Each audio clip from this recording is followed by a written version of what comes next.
మీ అందరికీ వందనములు. మీ అందరూ బాగున్నారా? ఈరోజు దేవుని వాక్యం మత్తయి సువార్త 11వ అధ్యాయం 28వ వచనం. ప్రయాసపడి భారం మోసుకొనుచున్న సమస్త జనులారా, నా యొద్దకు రండి, నేను మీకు విశ్రాంతి కలగజేతును. పరిశుద్ధుడైన దేవుడు, పరిపూర్ణుడైన దేవుడు మానవుల పట్ల కలిగి ఉన్నటువంటి తన యొక్క ప్రేమను ఈ వాక్యము ద్వారా వెల్లడి చేస్తూ ఉన్నాడు.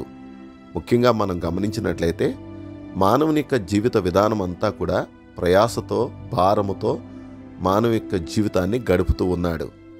ఎందు నిమిత్తము అనంటే లోక సంబంధమైనటువంటి పాపము మానవుని మీద ఏలుబడి చేయటాన్ని బట్టి మానవుడు శారీరకంగా, మానసికంగా, ఆధ్యాత్మికంగా భయంకరమైనటువంటి భారము, ప్రయాసను అనుభవిస్తూ మానవుడు కొన్నిసార్లు తనంతట తాను ఏం చేస్తున్నాడో కూడా తెలియని అయోమయ స్థితిలో ఉంటూ ఉన్నాడు.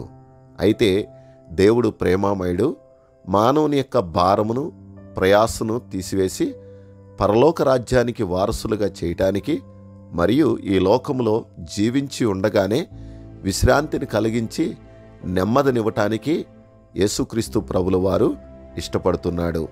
అందుకే పరిశుద్ధుడైన దేవుడు ప్రయాసనంతటిని తీసివేసి, భారమునంతటిని ఆయన తీసివేసి తేలిక చేయటానికి, విశ్రాంతినివ్వటానికి ఆయన ఈ మాటలు వాగ్దానపూర్వకంగా చెప్తూ ఉన్నారు.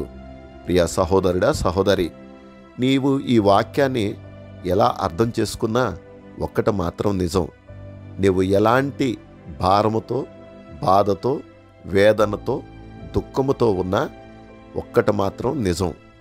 పరిశుద్ధుడైన దేవుడు నిన్ను నన్ను ప్రేమించి పరలోకము నుండి భూమి మీదకి మానవుడిగా దిగివచ్చిన దేవుడు కల్వరి శిలువలో మరణించి సమాధి చేయబడి 3వ దినాన్న పునరుద్ధానుడిగా సజీవుడిగా లేచిన దేవుడు నీకు వాగ్దానం చేస్తున్నాడు. నీకు నేను నిజమైన ఆధ్యాత్మిక, శారీరక, మానసికమైన విశ్రాంతిని కలగజేసి నీకు నెమ్మదినిచ్చి ముందుకు నడిపించే దేవుణ్ణని. ఇలాంటి కృపలో మనం నిలబడాలి అని అంటే అలా ఇవ్వగలిగిన దేవునితో నువ్వు సహవాసం చేయగలిగినట్లయితే ఈ లోకంలో నిజమైన శాంతి, సమాధానం కలిగి జీవించగలుగుతాం. అలాంటి కృపలో దేవుడు మనలను, మన కుటుంబాలను నడిపించి దీవించునుగాక.